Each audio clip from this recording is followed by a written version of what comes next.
KSAT 12. The news at 5:30 starts right now.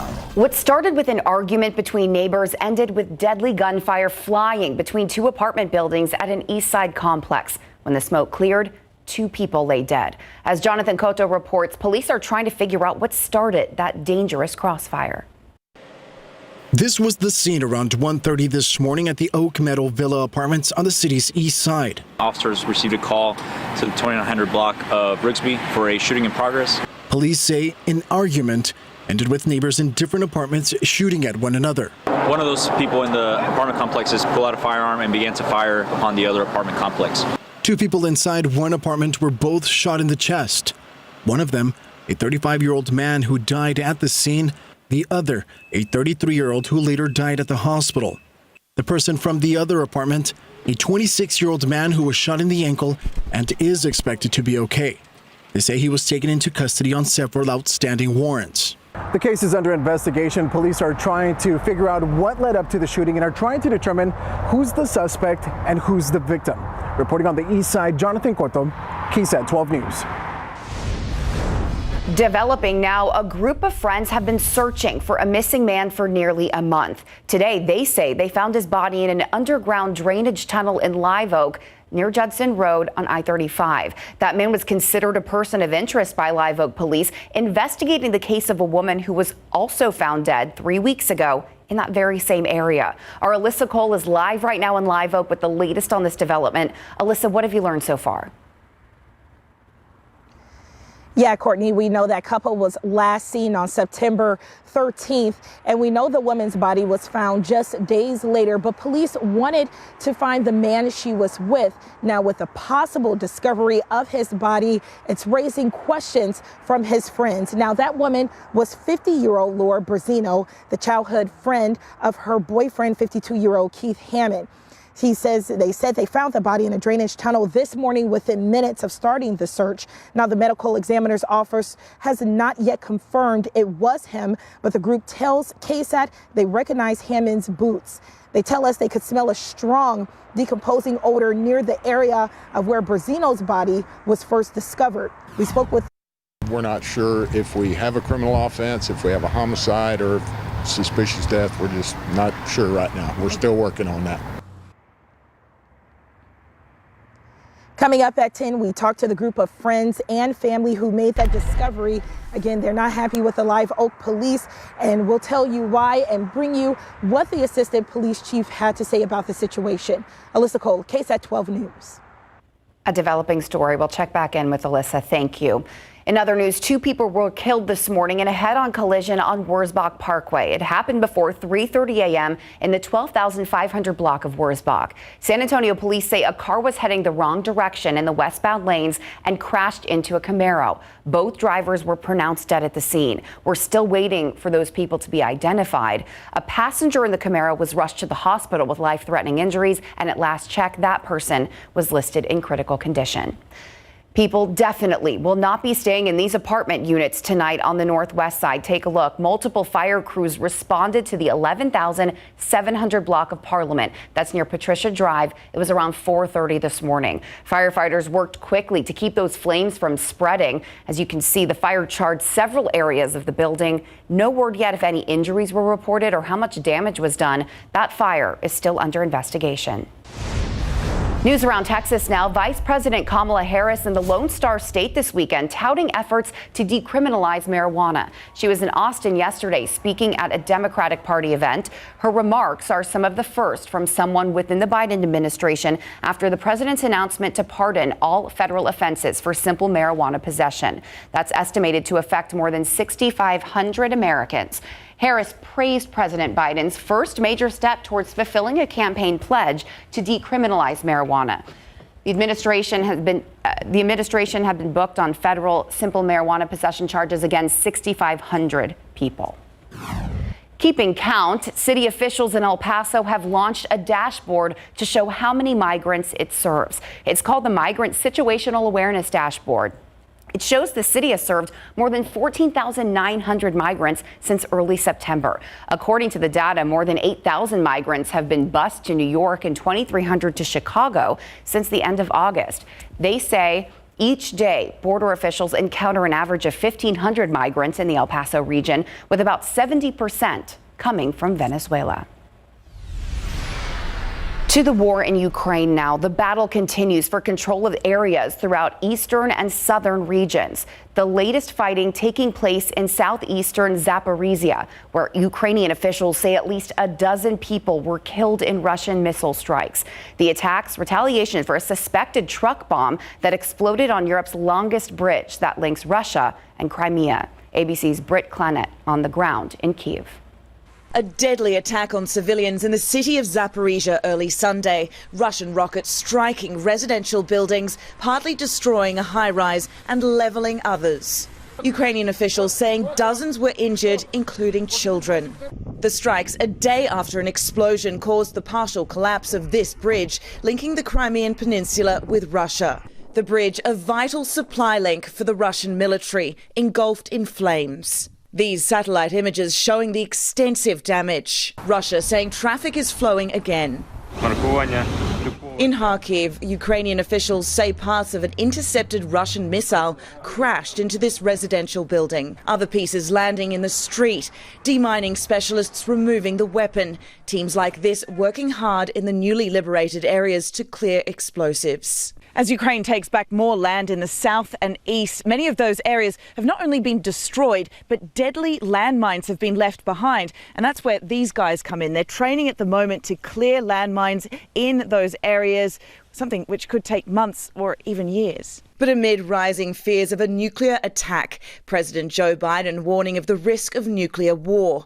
At a New York City fundraiser last week, saying we have not faced the prospect of Armageddon since Kennedy and the Cuban Missile Crisis. The White House initially walking back the president's remarks. But on ABC's This Week, White House spokesperson John Kirby defended his comments to ABC's Martha Raddatz. The president was reflecting the very high stakes that are in play right now. Adding Putin can end the conflict, but has not indicated plans to do so. Mr. Putin started this war, and Mr. Putin could end it today, simply by moving his troops out of the country. He's the one who chose to start this conflict. Again, he can choose to end it. And the president was talking about finding a way to end this war, which we all want to do. Britt Clannett, ABC News, Kyiv, Ukraine. Well, for the first time since late July, top U.S. officials met with Taliban leaders in person. The Biden administration sent the CIA's deputy director and the top State Department official for Afghanistan to the Qatari capital of Doha for the talks. It was the first time the two sides have met since al-Qaeda leader Ayman Zawahiri was killed in Kabul by a missile strike. Last month, the White House called cooperation with the Taliban on counterterrorism, quote, a work in progress. U.S. officials hope the ongoing talks will help secure the release of another American, filmmaker Ivor Shearer. Well, you still have time to enjoy a fan favorite when it comes to good food. Still ahead, we'll tell you what time this year's Big Red and Barbacoa Festival ends.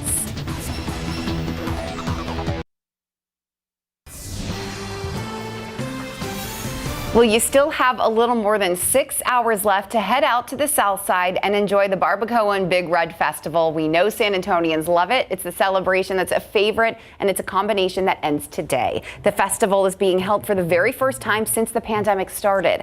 Everything is happening at the RJ Music Pavilion on Pleasanton Road on the south side. The festival wraps up at midnight.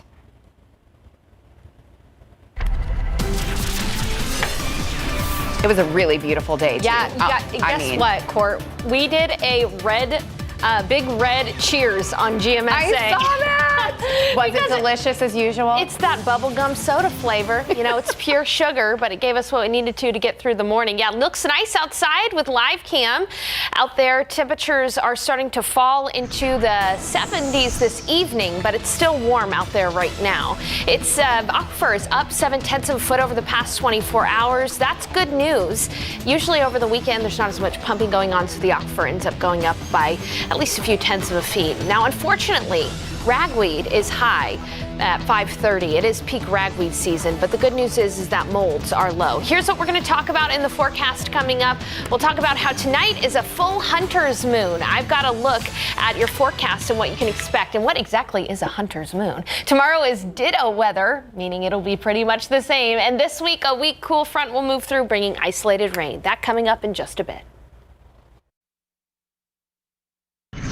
Well, welcome back. It was a gorgeous day out there today. Even right now, as we're seeing the last light of the day, beautiful long shadows on those puffy cumulus clouds out there this evening. We got up to 87 degrees for the high temperature. That's just a couple degrees above average. And our morning low was a couple degrees above average as well. But all in all, a really pleasant Sunday out there for us. And tonight's going to be a nice night for some stargazing or moon gazing. Tonight is the full hunter moon. All right, what does that mean? Well, the hunter's moon is the first full moon after the harvest moon. And the harvest moon is the moon nearest to the autumnal equinox. And this year, the harvest moon fell in September. So this month's full moon is the hunter's moon. And there's Jupiter just going to be to the right of it this evening. So get out there and view it if you can. Moon's going to rise at 7:19 on the eastern horizon, and it'll set early tomorrow morning on the western horizon. As for viewing conditions, we'll have some puffy cumulus clouds out there, perhaps even some cirrus clouds, but you still should be able to get a good view of that full hunter's moon. And temperatures are going to be falling into the 70s here after sunset at 7:10. It'll be in the low 70s by midnight. All right, let's talk a little bit about our weather setup. There have been a couple of isolated showers closer to the coast nearer to Beeville today, but generally it's been quiet around San Antonio. And as we look at a wider view here, we've got plenty of showers across parts of West Texas, the Panhandle, lots of rain across the desert Southwest. This is all from a closed low pressure system that's starting to open up into a trough of low pressure as it's moving to the east. Now, unfortunately, this is not going to be bringing us any rain in south central Texas, but it is potentially going to be bringing too much rain to areas like Midland, Odessa, Fort Stockton, Presidio as it moves to the east. And I'll show you that here in the futurecast. Again, you can see waves of rainfall possible through early tomorrow in West Texas. We stay dry here in San Antonio.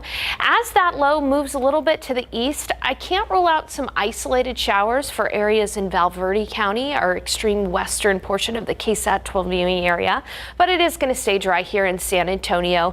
As we head into Tuesday, again, just some passing cirrus clouds throughout the day tomorrow. Then in the middle of the week, a cold front is going to be moving through the United States. Yeah, you heard that right, a cold front. But unfortunately, by the time it reaches us in San Antonio, it's really going to fizzle out. All right, we really only have a 20% chance for an isolated shower. We're going to be on the tail end of things. This is Wednesday night into Thursday morning. And just to solidify the fact that this is a weak front, I put that word right on that front because it's not going to be that punchy cold front that brings us that crisp, very cold fall air that a lot of us kind of like to feel. Instead, it'll be breezy behind the front on Thursday. Temperatures will be a few degrees cooler. So we're actually going to start a warming trend. By Wednesday, we'll be in the low 90s. With that front moving through Wednesday night into Thursday, our high temperatures will fall into the mid to upper 80s. So again, not a big temperature drop, but it is going to be there. Early tomorrow morning, we'll be in the mid 60s around San Antonio, low 60s in the hill country. And then looking a little bit closer to the metro area, it'll be 59 in Comfort, 60 in Boerne, 64 in New Braunfels, 62 in Floresville, 64 in Pleasanton, and 64 in Hondo. Temperatures will quickly warm tomorrow in your KSAT 12-hour forecast. Again, a ditto day, pretty similar to today. Partly cloudy skies around noon will be at 81.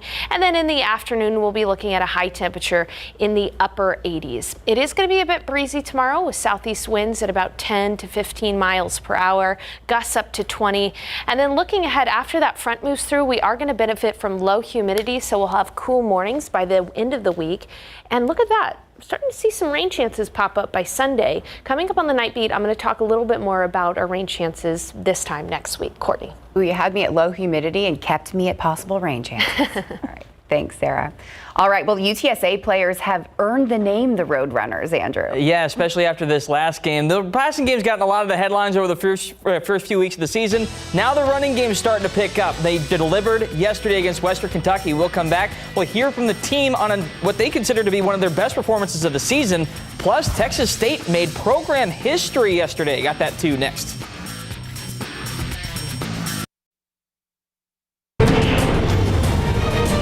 UTSA has reached the midpoint of their season with a 4-2 overall record. The Roadrunners survived a late rally to knock off Western Kentucky 31-28 at the Alamo Dome last night.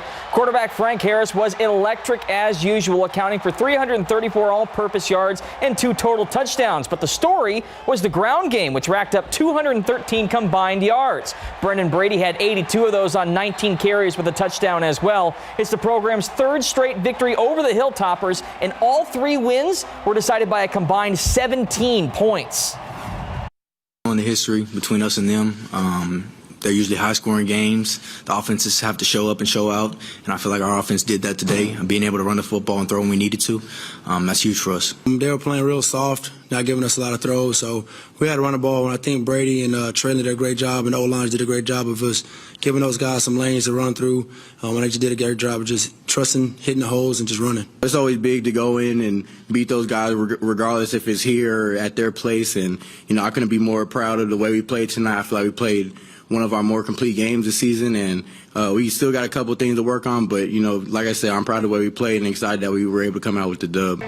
Quick congratulations to Rashad Wisdom, who became UTSA's all-time leader in solo tackles with 176. The Roadrunners now hit the road this week to take on Florida International Friday night at 7 p.m. How about Texas State? The Bobcats scored on 6 of their 10 offensive possessions to take down Appalachian State at home 36-24 last night. Texas State led 24-3 at halftime and added an exclamation point on Torrey Spears' 94-yard pick 6 early in the second half. It's not just a win, it's a slice of school history. This is the first time Texas State has ever defeated the Mountaineers, and the victory moves them to 3-3 overall, their best start since 2014. That's a team that beat Texas A&M and went toe-for-toe with North Carolina. Had college game day at their university, and they've done a lot of great things there. And for us to win that game was a big-time moment for our program. The first time we beat App State in school history, and it took every single one of us. Touchdown lead. The Bobcats now prepare for a road trip to Troy next Saturday at 2:30 p.m. It's still shocking to see the final score from yesterday's beatdown at the Cotton Bowl. Texas defeated Oklahoma in the most lopsided Red River game ever, 49-0. The Longhorns racked up 585 total yards of offense, and the majority of it came in the first half. Best news for Texas, Quinn Ewers looked like himself again. This was his first game back on the field since suffering a shoulder injury against Alabama in Week 2, and Ewers threw for 289 yards and 4 touchdowns. There was some speculation he might not have played in this game, and Hudson Card would have gotten the start instead. How did head coach Steve Sarkisian handle it this week? I didn't notify Quinn or HUD of what was going to happen this week literally until Thursday afternoon. Quinn was spot on. The ball was going where it was supposed to go on time, and the playmakers made their plays, whether it was Xavier or Jordan or JT. Those guys all showed up. Last year was a tough moment for us because we were playing so well in the first half, and then the second half it didn't go our way. So now that we came to this game and with another mindset, and with the team that's just trying to fight for each other. We all circle this one on the calendar, and it's special to all of us just because they come into our state, and and we own this state, and for them to come in and us to finally get that hat back, it's a lot of fun. If only you guys could see the smile Courtney has on right now. Next up, the Longhorns take on Iowa State Saturday at 11 a.m. Pro football coverage, powered by Davis Law Firm. The Houston Texans are on the road this afternoon against the Jaguars, still looking for their first win of the season. This game tied at 6 in the fourth quarter. Houston around midfield on 3rd and 20. Jaguars are offsides, and they make matters worse. Trayvon Walker throws Davis Mills to the ground after the play is blown dead. Unnecessary roughness. That results in an automatic first down. A few plays later, handoff goes to Dameon Pierce, and watch him run, breaking through the line, breaking out of tackles, running over defenders for a huge gain down to the 2-yard line. Wow. He then caps off the drive with a 1-yard touchdown plunge. That's the first and the only TD of the game. Houston wins their first game of the season 13-6. That's now the Texans' 9th straight victory over Jacksonville. And we'll update you really quick on the Cowboys, who are in Los Angeles taking on the defending Super Bowl champion Rams right now. Dallas leads 19-10 in the fourth quarter. KSAT 12's Larry Ramirez is there. He'll have all the highlights and reaction tonight on Instant Replay. Couple of ditto days in the mix over the next 2 days. Then we warm up Wednesday before a weak cold front moves through, bringing only a 20% chance of rain, cooling us down by only 5 degrees, but it'll bring lower humidity. Better rain chances look like next weekend. I'll be crossing my fingers. I hope so. Thanks for watching. We'll see you back here at 10.